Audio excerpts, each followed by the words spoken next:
जी बताइए sir. Next है Ramesh Kumar. Ramesh ji video on करें। नमस्ते सर। नमस्ते रमेश जी। आपके 79% बीसीए और एमसीए किया आपने, अभी जी सर्विस सर। थोड़ी कर रहे हैं। जी सर, सर्विस में हूँ सर। क्या कर रहे हैं? सर मैं सूचना सहायक के पद पर हूँ।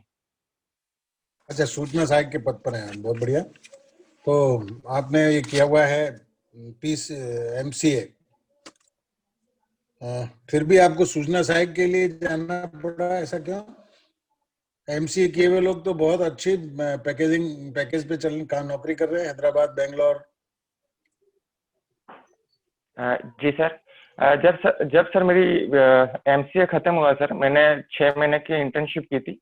इंटर्नशिप के दौरान मुझे राजस्थान प्रशासनिक सेवाओं के बारे में जानकारी मिली। मैंने इनके बारे में और जाना और मेरी इनकी तरफ रुचि बढ़ी और मैं इनकी तरफ आकर्षित हुआ। तो मैंने सर इंटर्नशिप के बाद राजस्थान प्रशासनिक सेवा की तैयारी में लग गया। साथ ही बीच में सूचना सहायक के पद के लिए भर्तियां हुई थी, तो मैंने उसके लिए प्रयास किया और उसमें मेरा चयन हो गया साथ में। अच्छा, आप तो आरएएस की तैयारी के लिए आपने बहुत सारी जानकारी की होगी, है ना? जी। तो आप मुझे बताइए कि आप आरएएस में क्यों सेलेक्ट होंगे, क्यों सेलेक्ट किया जाए आपको? जी सर। सर आरएस के लिए जो क्वालिफिकेशन चाहिए वो मुझ में है। मैंने इसके जो तीनों स्तर, जो 2 स्तर है वो पास कर लिए हैं। तीसरे स्तर के लिए मैं क्वालिफाई हो चुका हूँ। साथ ही सर जो राजस्थान प्रशासनिक सेवकों में जो गुण होते हैं वो मुझ में है। तो मुझे लगता है कि मेरा चयन इस पद पर होगा और मैं इसके लिए एक उम्मीदवार के तौर क्या पर मुझे उपस्थित। बताएं कि एलिजिबिलिटी एलिजिबिलिटी और क्वालिफिकेशन दोनों में क्या अंतर है? एलिजिबल। एलिजिबिलिटी और क्वालिफिकेशन। सर एलिजिबल का तात्पर्य किसी पद के लिए योग्य होना है, जबकि क्वालिफिकेशन से तात्पर्य उस पद के लिए जो योग्यता होनी चाहिए उससे है। तो जो आपने योग्यताएं गिनाई वो इस पद के लिए उचित हैं? जी सर।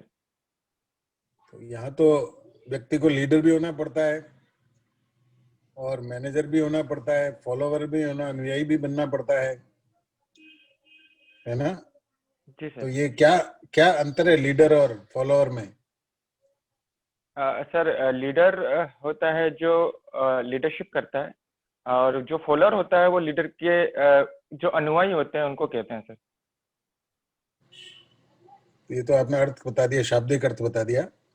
चलिए कोई बात नहीं। आपको पता है एक आरएएस ऑफिसर को क्या क्या कर्तव्यों का निर्वाह करना पड़ता है? जी सर। सर एक आरएस अधिकारी को जो उसके विभाग के थ्रू जो उनको काम सौंपे जाते हैं उनका पालन करना होता है और साथ ही जो विभागीय कार्य होते हैं वो तो करने ही होते हैं, साथ ही जनता के साथ जो जुड़ाव होता है उनका समस्याओं का निदान होता है वो भी उनको करना पड़ता है। बहुत सारे प्रेशर, दबाव होते हैं प्रशासनिक अधिकारी के ऊपर, तो उन दबावों को आप कैसे बर्दाश्त करेंगे? सर अगर जो प्रेशर होते हैं उनको चुनौतियों के रूप में लिया जाए और उनको समस्याओं की ओर ध्यान दिया जाए तो मुझे लगता है कि वो एक कार्य करने में आसानी होगी और उन समस्याओं का समाधान भी बेहतर तरीके से किया जा सकता है उससे। चलिए, आपने कंप्यूटर में खूब सारी पढ़ाई की है, आप मुझे बता सकेंगे कि मार्क 1 कंप्यूटर की उत्पत्ति कब हुई और किसने की, किसने विकसित किया? मार्क 1 कंप्यूटर कब बना और किसने बनाया? सॉरी सर, मैं अभी रिकॉल नहीं कर पा रहा हूँ। सबसे पहले मार्क 1 ही आया ना? जी सर, मुझे इसकी जानकारी नहीं अभी याद नहीं कर पा रहा सर, मैंने पढ़ा है इसके बारे में। अच्छा अच्छा। एक ये जॉन एटनसॉफ कौन थे कंप्यूटर क्रांति में सहयोग देने वाले? John Atanasoff, John Atanasoff, sorry sir. नहीं मालूम? जी। तो ये चीजें नहीं पढ़ाते क्या उसमें? बीसीए एमसीए में नहीं पढ़ाते हैं? सर उसमें जो काम होता है वो डेवलपमेंट से रिलेटेड होता है, वो कहाँ किया है इसमें, ये जो बेसिक चीजें अच्छा, हैं कहते इनकी। किसे कंप्यूटर कहते किसे हैं? सर बेसिकली ये कंप्यूटर एक इलेक्ट्रॉनिक डिवाइस है जिसमें सूचनाएं को संग्रहित किया जाता है, भंडारण किया जाता है, उनको प्रोसेस किया जाता है और अंतिम में जो आउटपुट होता है वो कैसी प्रदान होता है। सूचनाओं को, जी सर। कैसी सूचनाओं को उसमें, कैसी सूचनाओं को डाला जाता है? व्यवस्थित सूचनाओं को या अव्यवस्थित सूचनाओं को? सर दोनों तरह की सूचनाएं डाली जा सकती है उसमें। Good good. तो वो क्या करता है फिर? सर प्रोसेस करता है, कंप्यूटर क्या प्रोसेस के बाद करता है? आउटपुट। जी सर। प्रोसेस और आउटपुट मुझे समझ नहीं आई ना, सामान्य सर भाषा में बताइए, प्रोसेस और आउटपुट क्या होता है? सर जो बेसिकली जो कंप्यूटर का काम होता है वो जो इनपुट होता है, जो एंड यूजर है उससे इनपुट लेता है, उसके बाद उसको आउट प्रोसेस करने के बाद जो मीनिंगफुल डेटा आता है वो प्रदान करता है सर, इंफॉर्मेशन। मैं वही तो पूछ रहा हूँ कि प्रोसेस क्या होता है, कैसे होता है प्रोसेस, किसे कहते हैं? प्रक्रिया हिंदी में क्या प्रक्रिया अपनाता है कंप्यूटर? सर वो जो एल्गोरिथम्स होती है वो यूज में ली जाती है कंप्यूटर में बेसिकली, उसके बाद प्रोसेस होने के बाद आउटपुट होता है। हाँ, एक यूनिवर्सल ऑटोमेटिक कंप्यूटर का नाम सुना है आपने? सर यूनिवेक आया था सर जी। यूनिवेक, ये कब आया था? सर इसके डेट मुझे जानकारी नहीं सर, ईयर का, सॉरी। साल, साल मालूम है आपको कौन से साल में आया था? नहीं सॉरी सर। चलिए कोई बात नहीं। एक ये सॉफ्टवेयर क्या होता है? Sir software is a collection of programs. अच्छा, ये क्यों बनाया जाता है? सर सॉफ्टवेयर का निर्माण बेसिकली काम को आसान करने के लिए किया जाता है, किसी उद्देश्य की पूर्ति के लिए किया जा सकता है। चलिए आपको एक मैं स्टेटमेंट देता हूं कि भारत में जितने भी लोगों ने ये टेक्निकल क्वालिटीज, टेक्निकल ये क्या कहते हैं योग्यताएं प्राप्त की हैं और विदेशों में काम कर रहे हैं, ठीक है ना, एक आदेश निकाला जाए सरकार के द्वारा और उनको वापस बुला लेना चाहिए। जितने भी बाहर काम कर रहे हैं इंजीनियर या दूसरे टेक्निकल लोग, उनको बाहर बुला लेना चाहिए, वापस बुला लेना चाहिए। क्या सहमत हैं आप? तर्क साथ बताइए, तर्क के साथ। सर मैं इससे सहमत नहीं हूँ, और मुझे लगता है कि जो बाहर जो यहाँ से जो कर्मचारी जो गए हैं, जो टेक्निकल जो लोग हैं वो गए हैं, उनसे सरकार को भी रेमिटेंस के रूप में जो आय है वो प्राप्त होता है, जो विदेशी मुद्रा है उसका वहां से यहाँ प्रसार होता है, तो उसमें भारत अभी प्रथम स्थान पर है। तो मुझे लगता है कि तो उनसे भारत में सरकार को विकास होगा ना, अगर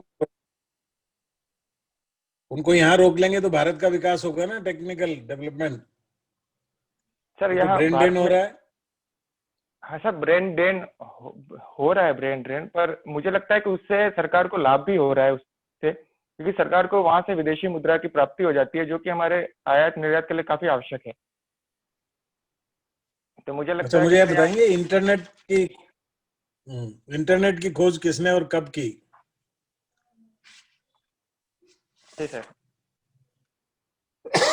इंटरनेट की खोज किसने की और कब की? सर विंड सर्फ के द्वारा इंटरनेट की खोज की गई थी। पक्का पता है आपको? और देखना आप इसको, ठीक है। और ये मुझे बताएंगे आप कि वर्ल्ड अर्थ डे कब मनाया जाता है? Sorry sir. वर्ल्ड अर्थ डे। Sorry sir. अच्छा, तो कुछ इतिहास के बारे में आपने पढ़ा होगा मेन और प्री की तैयारी करते टाइम? जी सर। पढ़ा है ना? जी तो वेद तो 4 होते हैं, वेदों को पढ़ने की सुविधा के लिए उनके 4 भाग भी होते हैं, वो कौन कौन से होते हैं? सर मुझे वेदों के 4 भाग, सर वेदों के बारे में वेदों के जानकारी बारे सर, में भाग, जी भाग के बारे में नहीं जानकारी। वेदों के बारे में जानकारी है तो इसके बारे में होनी चाहिए ना। अच्छा, रामायण के बारे में जानकारी है? रामायण सीरियल देखा आपने? जी सर। किसने बनाया ये सीरियल और कब बनाया था? सर रामानंद सागर जी ने बनाया था, पर ईयर का सर मुझे जानकारी नहीं। चलिए कोई बात नहीं, आप मुझे बता सकते हैं रामायण से हमें क्या शिक्षाएं मिलती हैं? जी सर। रामायण से सर हमें जो शिक्षा मिलती है, उसमें जो नारी के प्रति जो जो क्या उसको क्या कहेंगे सर, मैं एक बार वापस प्रयास करना चाहूंगा सर। चलो कोई बात नहीं, और दूसरा सवाल पूछ लेते हैं। ये भारत में एक ऐसे मुस्लिम नेता थे जिन्होंने भारत के विभाजन को एक विश्वासघाती कदम कहा,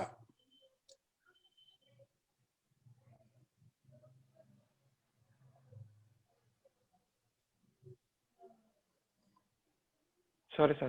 एक और भी नेता थे जिन्होंने कहा कि हिंदू और मुसलमान मेरी दो बीवियां हैं, उनमें से हिंदू बीवी मुझे ज्यादा अच्छी लगती है।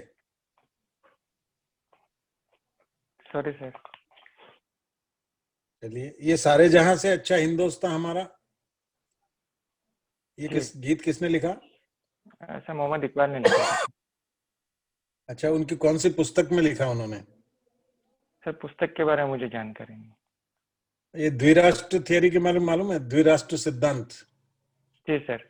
हिंदू और मुसलमान दो कौम नहीं, दो अलग राष्ट्र हैं। ये द्विराष्ट्र जी सर। सिद्धांत किसकी देन है? सर मोहम्मद अली जिन्ना। पक्का मालूम है आपको? सर इसके सबसे पहले तो एक कैम्ब्रिज विश्वविद्यालय के जो छात्र थे उन्होंने दिया था ये।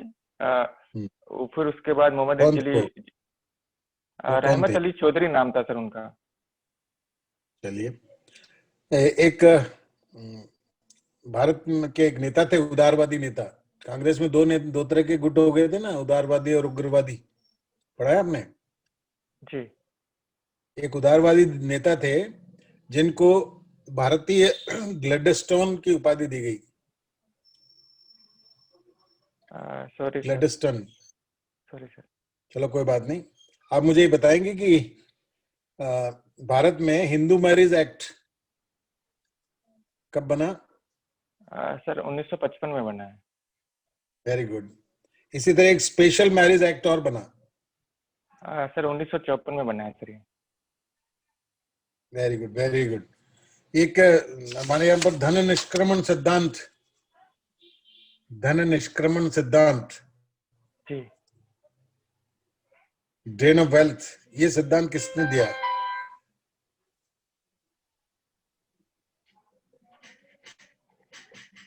तो सर मुझे चलिए, आखिरी सवाल। जी। आखिरी सवाल आपसे। कलकत्ता अधिवेशन में सर्वप्रथम तिरंगा किसने लहराया था 1906 में? Sorry sir. ठीक है, धन्यवाद। जी। राजेश जी। जी सर। रमेश जी सुन पा रहे हैं? जी सर। अच्छा, मुझे ये बताइए बॉक्सिंग डे क्या होता है? सर बॉक्सिंग डे होता है वो क्रिसमस का अगला दिन होता है। उस दिन जो क्रिसमस के दिन जो गिफ्ट दिए जाते हैं उनको खोला जाता है, और जो सरकार जो विभाग में जो कर्मचारी होते हैं उनको गिफ्ट दिए जाते हैं, तो उसको बॉक्सिंग डे कहा जाता है। इसी जो यही सप्ताह है ना, इसमें भारत और ऑस्ट्रेलिया के बीच में एक मैच होता है जिसको बॉक्सिंग डे टेस्ट कहा जाता है। अच्छा, आईसीसी ने अभी अंतर्राष्ट्रीय क्रिकेट खेलने के लिए एक न्यूनतम आयु सीमा निर्धारित की। जी सर। बता सकेंगे वो क्या है? सर अभी आईसीसी ने जो 15 वर्ष की आयु कर दी है सर। Very good. अच्छा, क्रिकेट से संबंधित भारतीय घरेलू प्रतियोगिताओं के नाम बताएंगे? जी सर। दिलीप ट्रॉफी है, ईरानी ट्रॉफी है, रणजी ट्रॉफी है, जो देवधर कप होता है वो होता है, और सैयद अली मुश्ताक T20 ट्रॉफी है। ये सारी ट्रॉफियां भारत में खेली जाती है सर घरेलू स्तर पर। अच्छा, रणजी का इतिहास बताएंगे? रणजी ट्रॉफी क्यों बोलते हैं इसको? सर रणजी ट्रॉफी बेसिकली 1934 में स्टार्ट हुई थी, और इसमें जो घरेलू क्रिकेटर्स हैं उनको क्षमता में वृद्धि करने के लिए, उनको टेस्ट करने के लिए इसको खेला जाता है। सर इसको रणजी ट्रॉफी क्यों कहते हैं सर, इसके बारे में मुझे जानकारी। जी। चलिए कोई बात नहीं। आपने इंफॉर्मेशन असिस्टेंट हैं अभी आप। जी सर। मुझे सूचना की परिभाषा बताइए आप, सूचना क्या होती है? जी सर। सर कोई भी मीनिंगफुल डेटा सूचना कहलाती है sir. When we process raw facts and figures, then we get meaningful information, that is सूचना। सूचना कहेंगे सर। अच्छा, चलिए ये बताइए तकनीक कितने प्रकार की होती है? सॉरी सर, तकनीक। तकनीक कितने प्रकार की होती है? टाइप्स ऑफ तकनीक सर मुझे नहीं पता है। अच्छा, इंफॉर्मेशन टेक्नोलॉजी आप एक टेक्नोलॉजी मानते हैं, इसी प्रकार की कोई और तकनीक होती है क्या? तकनीकों के नाम बता सकते थे आप? चलिए कोई बात नहीं। ये बताइए सूचना का अधिकार क्या है? सर सूचना का अधिकार वो जिसके सर इस जो 2005 में आया था, जिसके तहत कोई भी व्यक्ति किसी भी सरकारी विभाग से संबंधित कोई भी सूचना ले सकता है सर।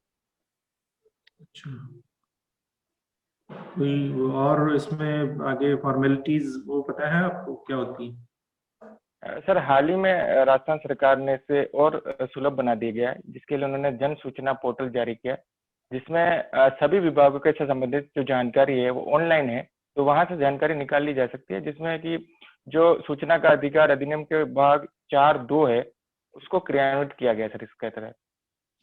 अच्छा, अभी आपने जन सूचना पोर्टल या जन संपर्क पोर्टल है, जी इसमें आपने कहा सारे विभाग, वो कितने विभाग हैं, कितनी सेवाएं हैं उनकी, वो बता पाएंगे?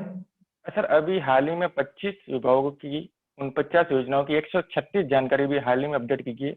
हाल ही साथ साथ में इसमें अपडेशन का कार्य मतलब निरंतर प्रगति पर है सर। अच्छा अच्छा, ये बताइए मगरा क्षेत्र विकास कार्यक्रम क्या है? सर मगरा क्षेत्र कार्यक्रम के अंतर्गत जो ये राजस्थान अजमेर और इस क्षेत्र का भाग है जो जनजाति क्षेत्र के अंतर्गत आता है, अंतर्गत नहीं आता है सर, उसके लिए यह कार्यक्रम चलाया गया था, जिसके लिए यहाँ पर जो बेसिक जो चीजें हैं सिंचाई से लेके विद्युत से लेके शिक्षा से लेके इन सुविधाओं को बढ़ावा देने के लिए इसको शुरू किया गया था सर। अच्छा, इसका टाइम बता पाएंगे कौन से समय शुरू किया गया था इसको, कौन से क्षेत्र शामिल हैं इसमें? सर टाइम की मुझे जानकारी नहीं सर। और क्षेत्र जिले? सर इसमें राजस्थान है, भीलवाड़ा है, अजमेर का क्षेत्र आता है, ये पहले आता था सर, पर अभी हाल ही में इसमें चेंज किया गया है, तो इसको भी टीएसपी क्षेत्र में ही जोड़ दिया इन जिलों को। अच्छा, चलिए बताइए भारतीय आईटी उद्योग का जनक किसे कहा जाता है?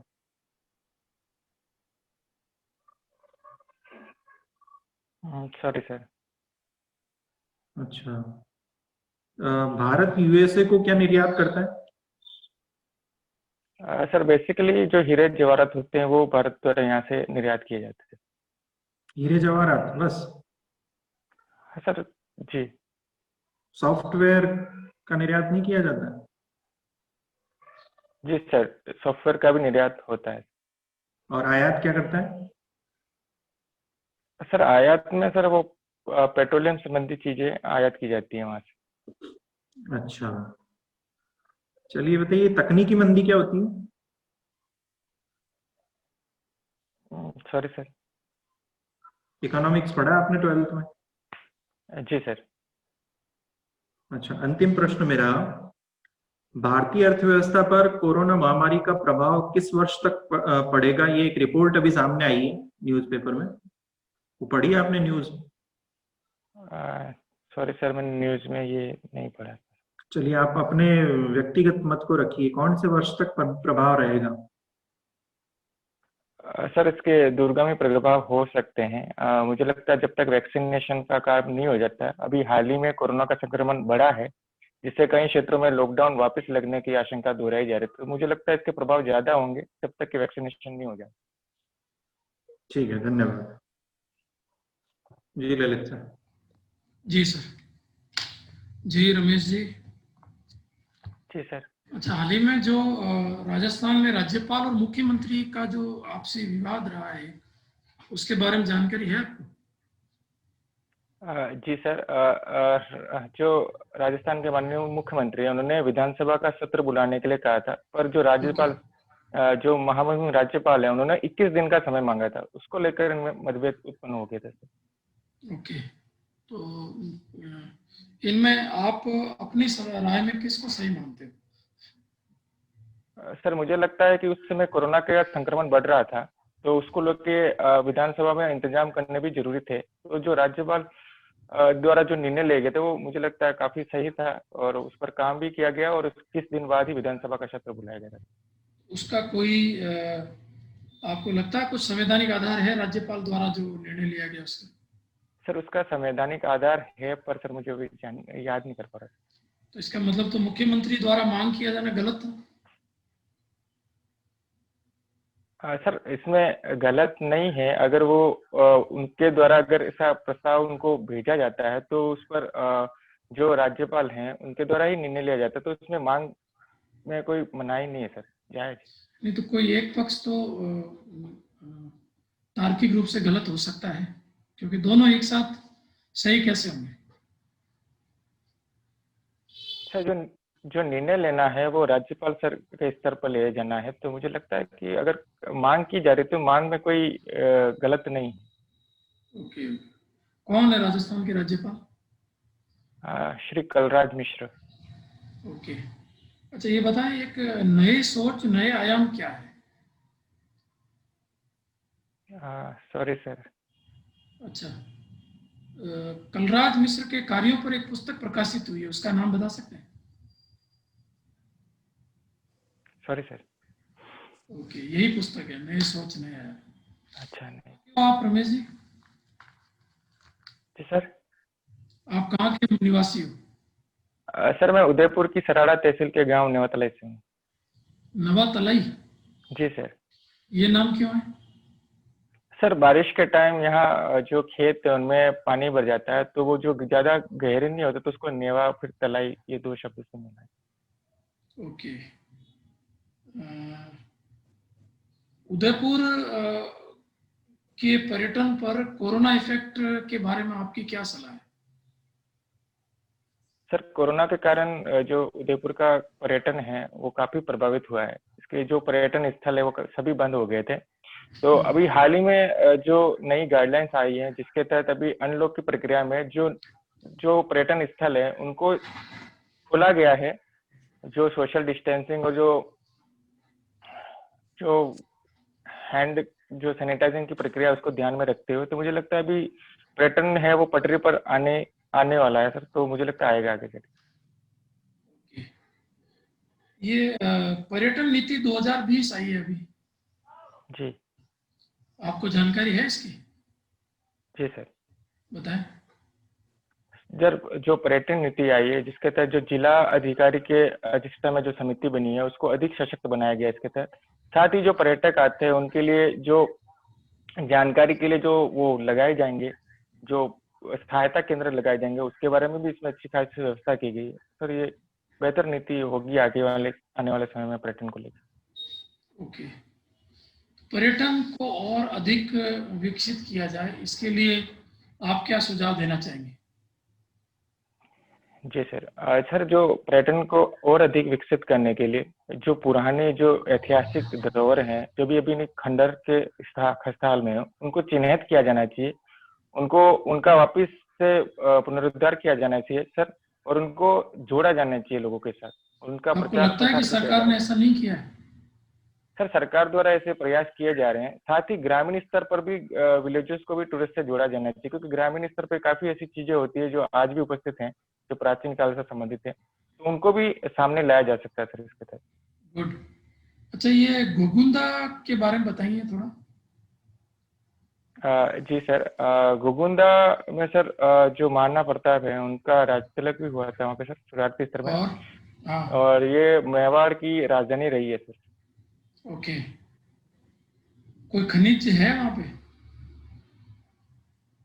सर उदयपुर गोगुंदा के बारे में सर मुझे जानकारी नहीं है, उदयपुर में जो खनिज है उनके बारे में बताइए। उदयपुर में कौन सा खनिज है?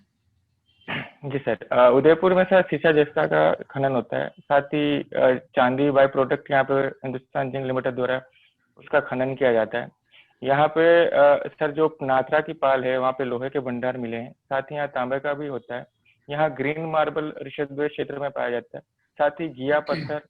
जी अच्छा, उदयपुर में चांदी की खाने कहाँ है? सर जो हिंदुस्तान जिंक द्वारा जो जावर क्षेत्र है वहां पर शीशा जस्ता निकलता है, उसके साथ ही चांदी का वो होता है, खनन होता है। ओके, उदयपुर किन जिलों की सीमाओं को स्पर्श करता है? जी sir. Sir Udaipur sir Dungarpur, Banswara, Chittorgarh, Rajmand, इन क्षेत्रों से सर जुड़ा हुआ है सर। पाली भी है और सिरोही भी है। ओके, इसको चेक करना आप एक बार जाके। जी ठीक है, चलिए मेरा अंतिम प्रश्न आज का, ये लोहकालीन सभ्यता के अवशेष मिले हैं उदयपुर में, आप बता सकते हो कहाँ मिले? सर क्वेश्चन सर एक बार और। लोह आयरन, आयरन एज की लोहकालीन अवशेष मिले।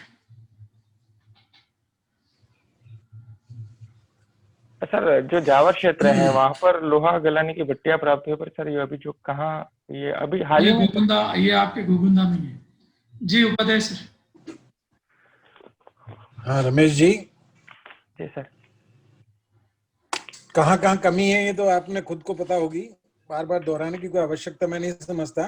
लेकिन जो मुख्य रूप से मैं कहना चाहता हूँ वो ये कि एक तो आप अपना टर्नआउट थोड़ा ठीक करें, थोड़ा अपना व्यक्तित्व पर्सनालिटी को ठीक करें, कॉन्फिडेंस लाएं, और आपके चेहरे पे एक महत्वाकांक्षा प्रकट होनी चाहिए। क्षेत्रीय जानकारी और इतिहास और कंप्यूटर के बारे में और जीके के बारे में राजेश जी ने आपसे सवाल पूछे, करंट के बारे में पूछे, इसको दोहराने की जरूरत नहीं है। आप इनके बारे में एक बार तैयारी करें, आपको बहुत तैयारी की आवश्यकता है, ठीक है। आप अगर तैयारी करेंगे तो संभव है आपको ये मौका मिल, आपके हाथ से नहीं जाएगा। तैयारी करिए आप, ठीक है। Thank you. जी सर। जी राजेश। जी, हॉबी से रिलेटेड आपको रणजी ट्रॉफी का नाम रणजी क्यों है ये आपको पता होना चाहिए। और इसके अलावा देखिए, एक भारतीय अर्थव्यवस्था पर जो कोरोना का प्रभाव पड़ेगा, एक रिपोर्ट अभी जो आई थी, रिपोर्ट शायद आपने नहीं पढ़ी है। इसके अलावा मगरा क्षेत्र विकास कार्यक्रम कब शुरू हुआ था, ये आपके क्षेत्रीय ज्ञान से जुड़ा है, तो ये जानकारी होनी चाहिए थी आपको। तकनीक क्या होती है, साइंस पढ़ा आपने और इंफॉर्मेशन टेक्नोलॉजी, तकनीक क्या होती है और तकनीक कितने प्रकार की होती है आपको पता होना चाहिए। आईटी उद्योग के जनक अभी हाल ही में जो फकीर चंद जी कोहली थे, उनके बारे में चर्चा में था ये। और तकनीकी मंदी क्या होती है, इकोनॉमिक्स पढ़ा आपने तो थोड़ी बहुत कॉमन जानकारी आपको इसके बारे में भी होनी चाहिए। भारत यूएसए को क्या निर्यात करता है, तो उसमें आपने सॉफ्टवेयर का नाम नहीं लिया। आयात क्या करता है, तो ये थोड़ी बहुत जो जानकारियां थी, फैक्ट थे, ये आपको कम जानकारी, इनको सुधारिए। बाकी आत्मविश्वास अच्छा है आपका, व्यक्तित्व भी ठीक है, उसमें सुधार करें उत्तरोत्तर। शुभकामनाएं। जी sir, thank you sir. Okay. जी रमेश जी, जैसे क्वालिटी एथिक्स और राजस्थान जी के इसको और पढ़िए, इम्प्रूव करिए।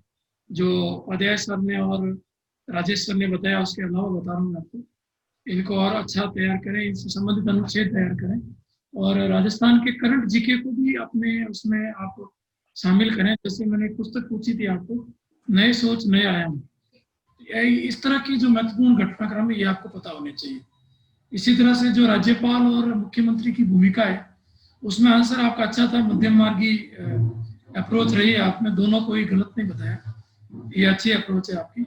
और बाकी ओवरऑल ठीक है, जो सर ने बताया उसको इम्प्रूव करें, बाकी